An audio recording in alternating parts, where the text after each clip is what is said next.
കർത്താവിൻ്റെ ധന്യതിരുനാമത്തിന് മഹത്വമുണ്ടാകട്ടെ. മറ്റുള്ളവരോട് തുറന്നു പറയുവാൻ കഴിയാതെ വേദനകളും സങ്കടങ്ങളുമൊക്കെ ഉള്ളിലൊതുക്കി ജീവിക്കുന്ന ധാരാളം ആളുകളുണ്ട്. ചില സമയത്ത് നമ്മളുടെ ജീവിതവും അങ്ങനെ തന്നെയാണ്. പക്ഷെ നമ്മൾ ഈ വേദനകൾ ഉള്ളിൽ ഒതുക്കും തോറും ഇതിങ്ങനെ പുകഞ്ഞ് പൊങ്ങുമെന്നല്ലാതെ അതിനപ്പുറത്ത് മറ്റെന്തെങ്കിലും നടക്കുമെന്ന് എനിക്ക് തോന്നുന്നില്ല. എന്നാൽ ആ വേദനകളെ നമ്മൾ ദൈവമുമ്പിലേക്ക് പ്രാർത്ഥനകളായി നമ്മൾ കൊണ്ടുചെല്ലാൻ തയ്യാറായാൽ നിശ്ചയമായിട്ടും ആ പ്രാർത്ഥനകൾക്കും ആ വേദനകൾക്കുമൊക്കെയുള്ള മറുപടി ദൈവസന്നിധിയിൽ നിന്ന് നമുക്ക് ലഭിക്കും. ഇന്ന് ചിന്തിക്കുവാനായിട്ട് പോകുന്നത് 39-ാം സങ്കീർത്തനമാണ്. എബ്രായ ലേഖനം 5-ാം അധ്യായത്തിൻ്റെ 6-7 വാക്യങ്ങളിൽ വായിക്കുമ്പോൾ അവിടെ 2 പദപ്രയോഗങ്ങൾ ഒന്ന് ശ്രദ്ധിക്കണം. ഉറച്ച നിലവിളി, കണ്ണുനീര്. ഉറച്ച നിലവിളി, കണ്ണുനീര്. ഇതാരെക്കുറിച്ചാണ് പറഞ്ഞിരിക്കുന്നതെന്ന് അറിയാമോ? യേശു കർത്താവിനെക്കുറിച്ചാണ്. കർത്താവിൻ്റെ ഐഹിക ജീവിതകാലത്ത് മരണത്തിൽ നിന്ന് തന്നെ രക്ഷിക്കുവാൻ കഴിയുന്നവനോട് ഉറച്ച നിലവിളിയോടും കണ്ണുനീരോടെയും അപേക്ഷയും അഭയയാചനയും കഴിച്ചു. ഭയഭക്തി നിമിത്തം ഉത്തരം ലഭിച്ചു എന്നുള്ളതാണ്. ഞാൻ സാധാരണ ഇത്തരത്തിലുള്ള വേദനകളിലൂടെ കടന്നു പോകുമ്പോൾ നമുക്കെല്ലാവർക്കും ഉണ്ടാകുന്നതാണല്ലോ ഇത്. കാരണം ഇത് മനുഷ്യജീവിതത്തിൻ്റെ ഭാഗമാണ്. നമുക്കെല്ലാ കാര്യവും എല്ലാവരോടും തുറന്നു പറയാൻ പറ്റിയെന്ന് വരത്തില്ല. നമ്മൾ വെറുതെ ഇത് മനസ്സിൻ്റെ അകത്തിട്ട് നമ്മളിതിനെ പുകച്ചുകൊണ്ട് നടന്നാൽ നമ്മൾ രോഗികളായി മാറും. നിങ്ങൾക്കറിയാമോ, നമ്മുടെ ഒട്ടുമിക്ക രോഗത്തിൻ്റെ കാരണവും നമ്മുടെ മാനസിക സംഘർഷങ്ങളാണ്. അപ്പം അതിനെ നമ്മൾ ദൈവസന്നിധിയിലേക്ക് നമ്മൾ കൊണ്ടുചെല്ലാൻ തയ്യാറായാൽ അതിന് ഉറപ്പായിട്ട് ദൈവസന്നിധിയിൽ നിന്ന് മറുപടി ഉണ്ടാകും. ചില സമയങ്ങളിൽ ഞാൻ ചെയ്യുന്നൊരു കാര്യം എന്താണെന്ന് ചോദിച്ചാൽ, ഈ ആരോടും പറയാൻ പറ്റാത്ത ചില സാഹചര്യങ്ങളിൽ കുറച്ച് നേരം, ഒരുപാട് ദിവസങ്ങളല്ല കേട്ടോ, കുറച്ച് സമയങ്ങൾ പ്രാർത്ഥനയിലിരിക്കും. ആ സമയത്ത് ഫോണ് സൈലൻ്റ് ആക്കുകയോ സ്വിച്ച് ഓഫ് ചെയ്യുകയോ ചെയ്യും. മറ്റൊരു കാര്യത്തിനും ഇടപെടാതെ കുറേ സമയങ്ങൾ വേദനകൾ ദൈവസന്നിധിയിൽ പങ്കുവെച്ച് തുറന്നു പറഞ്ഞ്, മുറിക്കകത്താണെങ്കിൽ ഉറക്കെ കരഞ്ഞു. ഈ കർത്താവ് പോലും ഉറച്ച നിലവിളി എന്നാണല്ലോ എഴുതിയിരിക്കുന്നത്. ഈ തുറന്നൊന്ന് കരയുന്നത് നല്ലതാണ്. കരഞ്ഞ് നമ്മുടെ സങ്കടങ്ങൾ ദൈവസന്നിധിയിൽ പകർന്ന് നമ്മളെ തന്നെ ഒന്ന് താഴ്ത്തി സമർപ്പിച്ച് ജീവിതത്തിൽ വന്നുപോയ വീഴ്ചകളൊക്കെ പരാജയങ്ങളൊക്കെ ഒന്ന് ഏറ്റുപറഞ്ഞ് ഒന്ന് ശുദ്ധീകരണം പ്രാപിച്ച് ദൈവമുമ്പിൽ ചില തീരുമാനങ്ങളിലേക്ക് വന്നാൽ പെട്ടെന്ന് ദൈവപ്രവർത്തികളുണ്ട്. ഇങ്ങനെ ഒത്തിരി വിഷയത്തിനകത്ത് ഞാൻ മറുപടി കണ്ടിട്ടുണ്ട്. ഇതിന് മറ്റാരുടെയും സഹായമൊന്നും വേണ്ട, ഒറ്റയ്ക്കിരിക്കുക എന്നുള്ളതാണ്. ഞാൻ പരീക്ഷിച്ച് ജീവിതത്തിൽ ഏറ്റവും കൂടുതൽ വിജയം കണ്ട ഒരു കാര്യമാണത്. ദൈവത്തിന് സ്തോത്രം. അപ്പം 39-ാം സങ്കീർത്തനവും ഇത്തരത്തിലുള്ള ഒരു സങ്കീർത്തനമാണ്. ഈ സങ്കീർത്തനം വായിക്കുമ്പം ഈ സങ്കീർത്തനത്തിൻ്റെ 2-ാമത്തെ വാക്യത്തിൽ കാണുന്നത്, ഞാൻ ഉരിയാടാതെ ഊമനായിരുന്നു, എൻ്റെ സങ്കടം പൊങ്ങി വന്നു. അപ്പോൾ ഇദ്ദേഹം ഒരു വലിയ സങ്കടത്തിലാണ്. സങ്കടത്തിൻ്റെ കാര്യം എന്താണെന്നൊന്നും നമുക്കറിയത്തില്ല.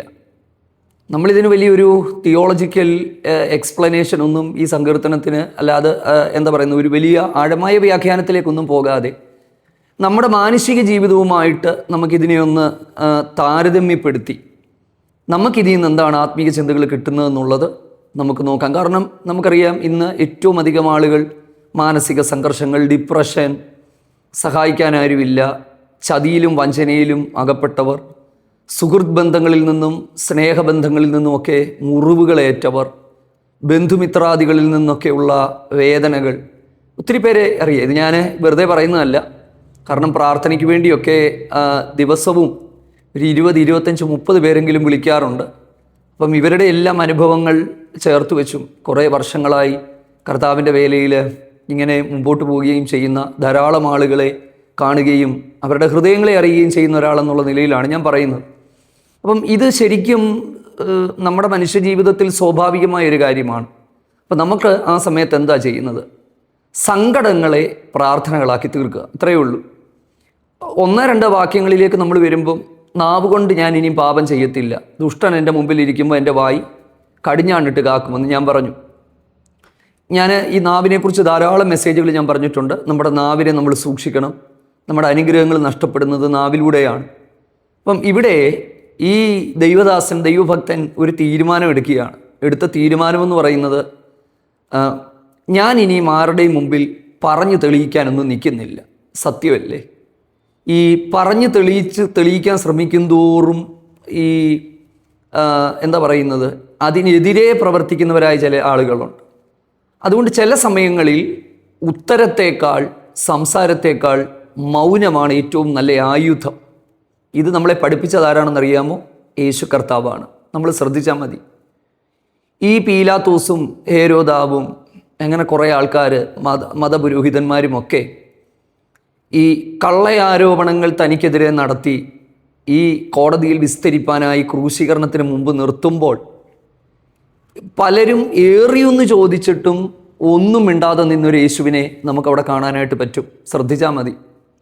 പരീശന്മാരുടെയും സദൂക്യരുടെയും വായടപ്പിച്ചവൻ, പാപിനിയായ സ്ത്രീയെ എറിയാൻ കല്ലുകൊണ്ട് വന്നവരുടെ കല്ലിനെ താഴെ ഇടിയിപ്പിച്ചവൻ, കടലിലൂടെ യാത്ര ചെയ്യുന്ന മത്സ്യത്തിൻ്റെ വായിലിരിക്കുന്ന പണത്തെ കണ്ട ആ കണ്ണുകളുള്ളവനായ സർവശക്തൻ, തനിക്ക് നേരെ വന്ന ആരോപണങ്ങളുടെയും അപവാദങ്ങളുടെയും കള്ളസാക്ഷികളുടെയും മുമ്പിൽ മിണ്ടാതെ മൗനമായി നിൽക്കുന്നൊരു ചിത്രം നമുക്ക് കാണാൻ പറ്റുന്നുണ്ടോ?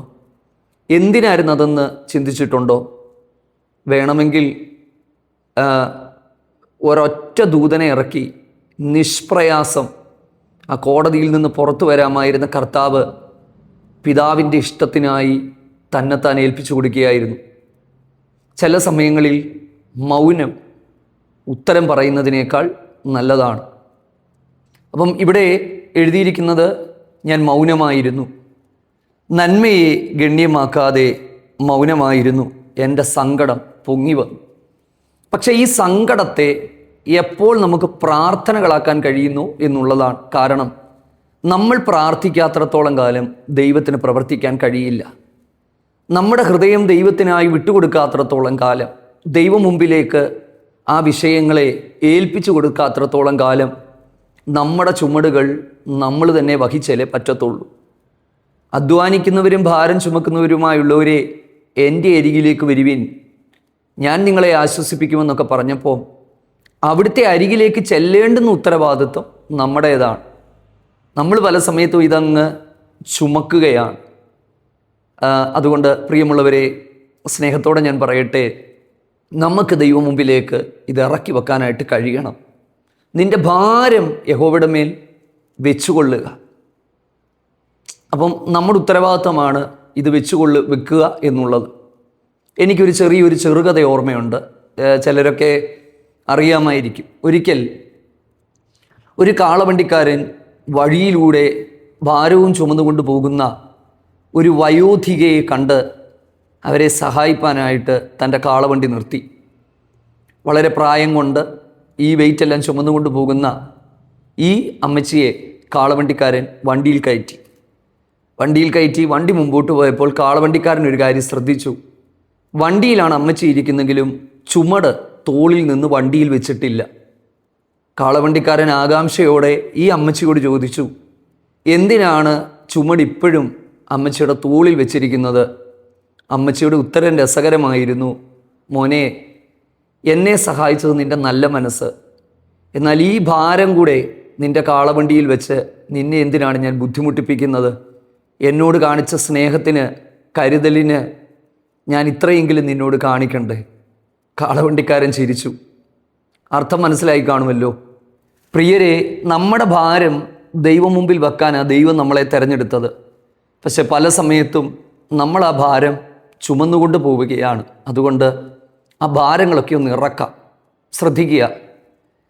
എൻ്റെ ധ്യാനത്തിങ്കൽ എൻ്റെ ഉള്ളിൽ ഹൃദയത്തിന് ചൂട് പിടിച്ചു, എൻ്റെ ധ്യാനത്തിങ്കൽ തീ കത്തി, അപ്പോൾ ഞാൻ നാവെടുത്ത് സംസാരിച്ചു. പ്രിയപ്പെട്ടവരെ, നമ്മുടെ വേദനകളെ ധ്യാനമാക്കാനായിട്ട് കഴിയണം. നമ്മൾ സങ്കടങ്ങൾ തുറന്നു പറയാൻ തയ്യാറായാൽ അത് ഏറ്റെടുക്കാൻ കർത്താവ് തയ്യാറാണ്. കുറച്ചു മുമ്പ് ഞാൻ പറഞ്ഞല്ലോ, ഉറച്ച നിലവിളി, കണ്ണുനീര്, ഇതാരാ ചെയ്തത്? നമ്മുടെ വാഴ്ത്തപ്പെട്ട കർത്താവാണ്. എബ്രായ ലേഖനം 5-ാം അധ്യായത്തിൻ്റെ 6 മുതലുള്ള വാക്യങ്ങളിൽ ഇത് പറഞ്ഞിട്ടുണ്ട്. എബ്രായ ലേഖനം മുഴുവനും ക്രിസ്തുവിൻ്റെ മഹാപൗരോഹിത്യത്തെ എടുത്തുയർത്തിക്കൊണ്ട് നിൽക്കുന്ന ഒരു പുസ്തകമാണ്. ആ പുസ്തകത്തിൽ ക്രിസ്തു അതേ മഹാപുരോഹിതനാണെന്ന് തെളിയിപ്പാനായി ഒരുപാട് കാര്യങ്ങൾ കൊണ്ടുവരുന്നതിൻ്റെ ഇടയ്ക്ക് പരിശുദ്ധാത്മാവ് കൊണ്ടുവന്ന് വെച്ചിരിക്കുന്ന ഒരു ഭാഗമാണ്. എവിടെയാണത് നടന്നതെന്നൊന്നും അറിയത്തില്ലെങ്കിലും തീർച്ചയായും ഇത് ഗത്സമനയിൽ തന്നെയാണ്. നമ്മളൊന്ന് തുറന്നു കരഞ്ഞാൽ തീരാവുന്ന പ്രശ്നങ്ങളേ ഉള്ളൂ പലതും. മനസ്സ് തുറന്നൊന്ന് കരയുക, ഉച്ചത്തിലൊന്ന് പ്രാർത്ഥിക്കുക, ഒരു മുറി അടച്ചിട്ട് അതിൻ്റെ അകത്ത് കയറി ഇല്ലേ, അങ്ങനെ ഒരു പ്രാർത്ഥനാ ജീവിതം നമുക്കുണ്ടാകണം. നീയോ പ്രാർത്ഥിക്കുമ്പോൾ അറയിൽ കടന്ന് വാതിലടച്ച് നിൻ്റെ ദൈവത്തോട് പ്രാർത്ഥിക്കുക. രഹസ്യത്തിൽ കാണുന്ന പിതാവ് നിനക്ക് പ്രതിഫലം തരും. എൻ്റെ ബാല്യകാലങ്ങളിൽ ഞാൻ ഞങ്ങളുടെ പഴയ വീട് അറയും നിരയും തട്ടുംപുറമൊക്കെ ഉള്ളൊരു വീടായിരുന്നു. അപ്പം ഈ തട്ടുംപുറം അറ എന്ന് പറയുമ്പം എല്ലാ സ്ഥലത്തുള്ള ആളുകൾ ഈ വീഡിയോ കാണുന്നുണ്ടല്ലോ. അപ്പം ഞങ്ങൾ ഈ മധ്യ തിരുവിതാംകൂറൊക്കെ ആയതുകൊണ്ട് ചിലപ്പം മറ്റുള്ള ഭാഗങ്ങളിലെ ആളുകൾക്ക് മനസ്സിലാകത്തില്ല. അതായത് പണ്ടത്തെ കാലത്തെ വീട്, നിലവറ, അറ, തട്ടുംപുറം. അപ്പോൾ ഈ കൊച്ചിലെ എനിക്ക് ഈ പ്രാർത്ഥന ഇഷ്ടമായതുകൊണ്ട് ഞാൻ ഈ അറയ്ക്കകത്ത് കയറി പ്രാർത്ഥിക്കുമായിരുന്നു. പക്ഷെ കുറച്ചുകൂടി ആഴത്തിൽ ദൈവവചനം പഠിച്ചപ്പോൾ അറയില്ലാത്തവരെങ്ങനെ കയറി പ്രാർത്ഥിക്കും? ഈ അറ എന്ന് ഉപയോഗിച്ചിരിക്കുന്നത് go to your inner room. നമ്മുടെ ജീവിതത്തിൽ വ്യക്തിപരമായ ഒരു പ്രാർത്ഥനാ ജീവിതവും ഒരു പ്രാർത്ഥനാ മുറിയും നമുക്കുണ്ടാകണം. ഇല്ലാത്തിടത്തോളം കാലം നമ്മളെ സഹായിപ്പാൻ ആർക്കും ഒരു പരിധിക്കപ്പുറത്തേക്ക് കഴിയത്തില്ല. എൻ്റെ ഹൃദയത്തിന് ചൂട് പിടിച്ചു, എൻ്റെ നാവെടുത്ത് ഞാൻ സംസാരിച്ചു. സത്യത്തിൽ ഇദ്ദേഹം മൗനമായി തീർന്നതാണോ, സ്വയം മൗനമായതാണോ, ദൈവം മൗനമാക്കിയതാണോ ഒന്നും നമുക്കറിയത്തില്ല. അതിൻ്റെ കാരണം എന്താണെന്നറിയാമോ? 9-ാമത്തെ വാക്യത്തിൽ എഴുതിയിരിക്കുന്നത്, ഞാൻ വായ് തുറക്കാതെ ഊമനായിരുന്നു, നീയല്ലോ അങ്ങനെ വരുത്തിയത്. അപ്പം എന്തോ ഒരു വലിയ കഠിനമായ പ്രതിസന്ധിയിൽ അദ്ദേഹം കടന്നു പോവുകയാണ്. അതാണ്. അപ്പം ആ ഒരു കാര്യത്തെ അദ്ദേഹം തിരിച്ചറിഞ്ഞിട്ട് 7-ാമത്തെ വാക്യത്തിൽ പറയുക, കർത്താവേ, ഞാൻ വിശ്വസിക്കുന്നത് ഈ സങ്കീർത്തനത്തിൻ്റെ ഏറ്റവും പ്രധാനപ്പെട്ട വാക്യങ്ങളിലൊന്ന് 7-ാമത്തെ വാക്യമാണ്. കർത്താവേ, ഞാൻ ഏതിനായി കാത്തിരിക്കുന്നു, എൻ്റെ പ്രത്യാശ നിങ്കൽ വെച്ചിരിക്കുന്നു. ദൈവത്തിൻ്റെ സമയം വരെയും ദൈവത്തിൻ്റെ ഇഷ്ടം തിരിച്ചറിയുവാനായുള്ള ഒരു കാത്തിരിപ്പ് നമ്മൾ ഓരോരുത്തരിൽ നിന്നുണ്ടാകേണ്ടതായിട്ടുണ്ട്. പ്രിയരെ, ശ്രദ്ധിക്കുക. അടുത്ത വാക്യത്തിലേക്ക് വരുമ്പോൾ 4, 5, 6 വാക്യങ്ങളിലേക്ക് വരുമ്പോൾ മനുഷ്യജീവിതത്തിൻ്റെ ക്ഷണികത മനസ്സിലാക്കേണ്ടതായിട്ടുണ്ട്. നമ്മുടെ ജീവിതം ഒന്നുമല്ല എന്ന് നമ്മളൊരു തിരിച്ചറിവിലേക്ക് വന്നാൽ നമ്മുടെ പാതി പ്രയാസങ്ങൾ മാറും. മനുഷ്യൻ്റെ ആയുസ്, അതെ, എൻ്റെ നാളുകളെ 4 വിരൽ നീളമാക്കിയിരിക്കുന്നു. എൻ്റെ ആയുസ്, അതെ, നിൻ്റെ മുമ്പാകെ ഏതുമില്ല. ഏത് മനുഷ്യനും ഉറച്ചു നിന്നാലും ഒരു ശ്വാസമത്രേ. സമ്പാദിക്കുന്നു, ആരനുഭവിക്കുമെന്നൊന്നും അറിയുന്നില്ല. കർത്താവേ, ഞാൻ നിനക്ക് വേണ്ടി കാത്തിരിക്കുകയാണ്. ഒരുപക്ഷെ ഒരുപാട് ചോദ്യങ്ങളുമായിട്ട് അദ്ദേഹത്തിൻ്റെ ചുറ്റും നിൽക്കുന്ന ആളുകളുടെ ജീവിതത്തിലൂടെയൊക്കെ അദ്ദേഹം നോക്കിയിട്ട് പറയുകയാണ്, ഇതെല്ലാം മാറും. ആരുറച്ചു നിന്നാലും ഇത്രയേ ഉള്ളൂ. ദൈവത്തിന് സ്തോത്രം. ഒരു പാട്ടിൻ്റെ വരികൾ തന്നെ ഉണ്ടില്ലേ, എൻ പ്രയാണകാലം 4 വിരൽ നീളം, എൻ പ്രയാണകാലം 4 വിരൽ നീളം, ആയതിൻ പ്രതാപം, ഇല്ലേ? അങ്ങനെ ഒരു പാട്ടുണ്ട്. ഞാൻ പറന്നു വേഗം പ്രിയനോട് ചേരാൻ, വിൺമഹിമ പ്രാപിച്ചെന്നും വിശ്രമിച്ചിടും, അല്പകാലം മാത്രം ഈ ഭൂവിലെ വാസം, സ്വർപ്പൂരമാണെൻ്റെ. ആ പാട്ട് നമുക്കെല്ലാവർക്കും അറിയാവുന്നൊരു മനോഹരമായൊരു പാട്ടിൻ്റെ വരികളാണ്. ശരിക്കും ശ്രദ്ധിക്കുക, അതാണ് നമുക്ക് കാണാനായിട്ട് പറ്റുന്നത്. അപ്പം മനുഷ്യജീവിതത്തിൻ്റെ ക്ഷണികതയും നശ്വരതയും നമ്മളൊന്ന് മനസ്സിലാക്കേണ്ടതായിട്ടുണ്ട്. അടുത്തത്, ഞാൻ എല്ലാ വീഡിയോകളിലും പറയുന്ന പ്രധാനപ്പെട്ട കാര്യങ്ങളിലൊന്ന് 8 മുതൽ 11 വരെയുള്ള വാക്യങ്ങളിൽ, ദൈവമേ, നിൻ്റെ ബാധ എങ്കിൽ നിന്ന് നീക്കണമേ, നിൻ്റെ കൈയുടെ അടിയാൽ ഞാൻ ക്ഷീണിച്ചിരിക്കുന്നു, അകൃത്യനിമിത്തം മനുഷ്യനെ ശിക്ഷിക്കുമ്പോൾ നീ അവൻ്റെ സൗന്ദര്യത്തെ പുഴുപോലെ ക്ഷയിപ്പിക്കുന്നു. ദൈവത്തിന് സ്തോത്രം. ഈ പല സമയത്തും നമ്മുടെ ജീവിതത്തിലെ സ്വയനീതീകരണങ്ങൾ, നമ്മുടെ ജീവിതത്തിലെ ഞാനെന്നുള്ള ഭാവം, ഇത് നമ്മൾ എപ്പോൾ മാറ്റിവെക്കാൻ തയ്യാറാകുന്നു, നമ്മുടെ ജീവിതത്തിൽ സംഭവിച്ചു കൊണ്ടിരിക്കുന്ന കാര്യങ്ങളുടെ പിന്നിലെ റീസൺ നമുക്ക് മനസ്സിലാക്കാൻ കഴിഞ്ഞാൽ നമ്മൾ വിജയിച്ചു. ഞാൻ കഴിഞ്ഞ ദിവസങ്ങളൊക്കെ ദൈവവചനം വായിച്ചപ്പോൾ എൻ്റെ മനസ്സിൽ ഒരു വേദഭാഗം ഭയങ്കരമായിട്ട് സ്ട്രൈക്ക് ചെയ്തു. ഞാൻ അടുത്ത ദിവസങ്ങളിൽ അതിൽ നിന്ന് നിങ്ങളോട് സംസാരിക്കാം. നമുക്കൊരു അനുഗ്രഹമായി തീരും. ഗിദയോനെ യഹോവ വിളിച്ചത് പരാക്രമശാലി എന്നാണ്. സത്യത്തിൽ ഗിദയോൻ ഒരു പേടിത്തൊണ്ടനായിരുന്നു. അതായത്, നിനക്ക് പേടിയുണ്ടെങ്കിൽ നീ ആ മിദ്യാന്യരുടെ കൂടാരത്തിലേക്ക് ഇറങ്ങിപ്പോകാനൊക്കെ ദൈവം പറയുന്നുണ്ട്. പക്ഷെ ദൈവം ആ മനുഷ്യനെ പരാക്രമശാലി എന്നാണ് വിളിച്ചത്, മൈറ്റി വാരിയർ എന്നാണ്. എന്താ കാര്യമെന്ന് ചിന്തിച്ചിട്ടുണ്ടോ? അദ്ദേഹത്തിൻ്റെ കുലത്തിൻ്റെ ഗുണമോ കുടുംബത്തിൻ്റെ ഗുണമോ ഒന്നുമല്ല. അദ്ദേഹത്തെ ദൈവം പരാക്രമശാലി എന്ന് വിളിക്കാനുള്ള കാരണം ഞാൻ ചിന്തിച്ചപ്പോൾ, ഒന്ന്, ഗിദയോൻ ദൈവം പറയുന്നതെല്ലാം അനുസരിക്കാൻ സന്നദ്ധനായിരുന്നു. രണ്ട്, ഒരു വലിയ തിരിച്ചറിവ് തനിക്കുണ്ടായി. യഹോവ നമ്മളോടുകൂടെ ഉണ്ടായിരുന്നപ്പോൾ അത്ഭുതങ്ങൾ ഉണ്ടായിരുന്നു, ദൈവം നമ്മളോടുകൂടെ ഇല്ല. പഴയ അത്ഭുതങ്ങൾ എന്തിയേ? ദൈവം നമ്മളോടുകൂടെ ഉണ്ടെങ്കിൽ ഇതൊക്കെ സംഭവിക്കുമോ? ദൈവത്തിന് സ്തോത്രം. എൻ്റെ ജീവിതത്തിൽ എൻ്റെ കുഞ്ഞിന് ഒരു പനി വന്നാൽ പോലും ഞാൻ ദൈവസന്നിധിയിൽ മുട്ടുമടക്കി ഞാൻ ദൈവത്തോട് ചോദിക്കും, കർത്താവേ, എന്തെങ്കിലും കാരണം അതിൻ്റെ പിന്നിലുണ്ടോ?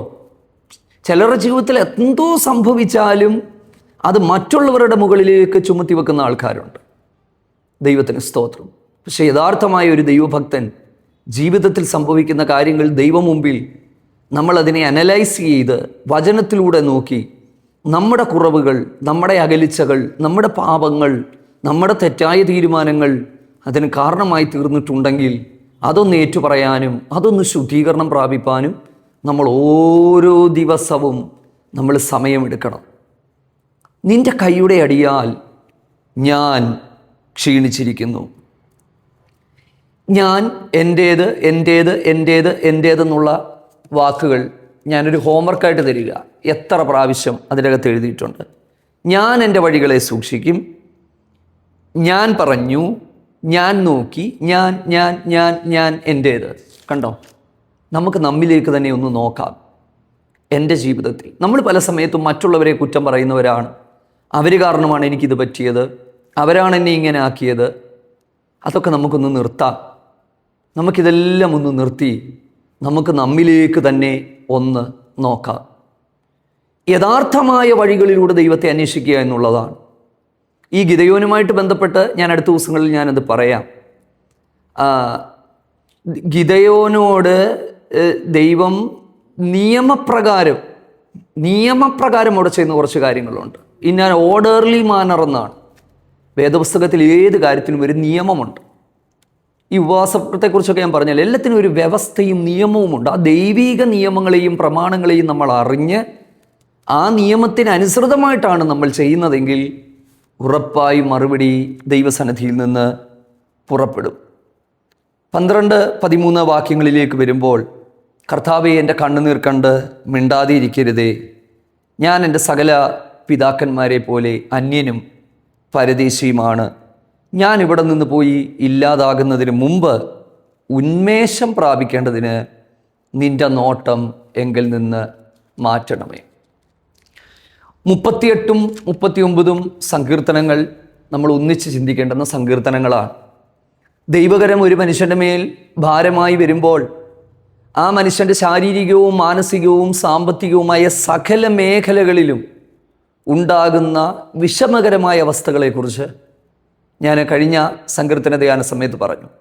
ശരിക്കും അതിൻ്റെ ഒരു തുടർച്ച തന്നെയാണ് ഈ സങ്കീർത്തനം എന്ന് നമുക്ക് മനസ്സിലാക്കാനായിട്ട് പറ്റും. നിൻ്റെ കൈയുടെ അടിയാൽ ക്ഷീണിച്ചിരിക്കുന്നു, ബാധ എങ്കിൽ നിന്ന് നീക്കണമേ, അങ്ങയുടെ നോട്ടം എന്നിൽ നിന്ന് മാറ്റണമേ. പ്രിയരെ, കർത്താവുമായിട്ടുള്ള ബന്ധത്തിൽ എവിടെയെങ്കിലും വിള്ളലുകൾ വന്നിട്ടുണ്ടെങ്കിൽ നമുക്കതൊന്ന് മനസ്സിലാക്കാം. പ്രാർത്ഥനാ ജീവിതത്തിൽ കുറവ് വന്നിട്ടുണ്ടെങ്കിൽ, വിശുദ്ധ ജീവിതത്തിൽ കുറവ് വന്നിട്ടുണ്ടെങ്കിൽ, സമർപ്പണത്തിൽ എവിടെയെങ്കിലും വന്നുപോയിട്ടുണ്ടെങ്കിൽ, കഴിഞ്ഞ ദിവസത്തെ മെസ്സേജ് നിങ്ങൾ ശ്രദ്ധിച്ചു കാണും. തെറ്റായ തീരുമാനങ്ങൾ നിമിത്തം ക്ഷണിച്ചു വരുത്തുന്ന കഷ്ടതകളില്ലേ, അങ്ങനെയൊക്കെയുള്ള സാഹചര്യങ്ങളിൽ, അവസ്ഥകളിൽ നമ്മൾ പോയിട്ടുണ്ടെങ്കിൽ നമുക്കൊന്ന് തിരിച്ചു വരാം, മടങ്ങി വരാം. ഹൃദയത്തിലെ വേദനകളുമായിട്ട് വെറുതെ ഈ ഭാരം ചുമന്ന് നടന്ന് രോഗികളായി മരിക്കണ്ട. ഈ കർത്താവിനോട് ഏറ്റുപറ, തുറന്നു പറയാൻ തയ്യാറാകുക. സ്നേഹത്തോടെ, വാത്സല്യത്തോടെ നമ്മളെ സ്വീകരിപ്പാൻ ഇരു കൈയും നീട്ടി സ്വർഗസ്ഥനായ ദൈവം തയ്യാറായിട്ട് നിൽക്കുകയാണ്. ഇതുവരെയും സമയം കഴിഞ്ഞിട്ടില്ല, ആ കൃപായുഗത്തിൻ്റെ സമയം കഴിഞ്ഞിട്ടില്ല. ഇത് കേൾക്കുമ്പോഴും ആ ഒരു ഗ്രേസ് പീരീഡിൻ്റെ അകത്താണ് നമ്മൾ ജീവിക്കുന്നത്. കർത്താവിലേക്ക് നമുക്ക് മടങ്ങി വരാം. നമ്മളെ സ്നേഹിക്കുന്ന, ഭൂമിയിലെ ആരെക്കാളും നമ്മളെ സ്നേഹിക്കുന്ന, വാത്സല്യത്തോടെ ചേർത്ത് നിർത്തുന്ന, നമ്മളെ കരുതുന്ന ഒരു അരുമനാഥനായ കർത്താവുണ്ട്. പക്ഷെ നമ്മുടെ പാപങ്ങൾ അത് നമ്മയും ദൈവത്തെയും തമ്മിൽ അകറ്റുന്നതാണ്. അങ്ങനെ എന്തെങ്കിലുമൊക്കെ വന്നു പോയിട്ടുണ്ടെങ്കിൽ അത് ഏൽപ്പിച്ചു കൊടുക്കാം. സങ്കടങ്ങളെ പ്രാർത്ഥനകളാക്കാം, വേദനകളെ അതേ ദൈവം മുമ്പിൽ കണ്ണുനീരാക്കാം. ഉറച്ച നിലവിളിയും അഭയ യാചനയും. കർത്താവ് നമ്മളെ സഹായിക്കട്ടെ. എന്നോട് ചേർന്ന് ഒരു നിമിഷം നമുക്ക് പ്രാർത്ഥിക്കാം. ഞങ്ങളുടെ പ്രിയ പിതാവേ, ഒന്നിച്ച് ഞങ്ങൾ പിന്നെയും തിരുമുഖത്തോടടുത്ത് വരികയാണ്. ഞങ്ങളുടെ മക്കളെ ദൈവകരങ്ങളിലേക്ക് ഏൽപ്പിക്കുന്നു. കർത്താവേ, ഈ ദൈവജന സന്ദേശം അനേകർ ജീവിതത്തിൽ ഒരനുഗ്രഹമായി മാറണം. കർത്താവുമായിട്ടുള്ള ആഴമായ ഒരു കൂട്ടായ്മയിലേക്ക് അനേകർ ഈ ദിവസങ്ങൾ നടന്നു വരുന്നല്ലോ. ഒത്തിരി നന്ദി പറയുന്നു പിതാവേ. വ്യത്യസ്തമായ സാഹചര്യങ്ങളിൽ, വിവിധങ്ങളായ വേദനകളിൽ അകപ്പെടുമ്പോൾ ആ വേദനകളെ പ്രാർത്ഥനകളാക്കാൻ ഞങ്ങളുടെ മക്കൾക്കൊക്കെ കൃപ നൽകണം. ഒന്നിച്ച് ഞങ്ങളെ അനുഗ്രഹിക്കണം. ഞങ്ങളുടെ രക്ഷകനായ യേശു ക്രിസ്തുവിൻ്റെ നാമത്തിൽ അപേക്ഷിക്കുന്ന പിതാവേ, ദയതോന്നി ഉത്തരമരുളണമേ. ആമേൻ.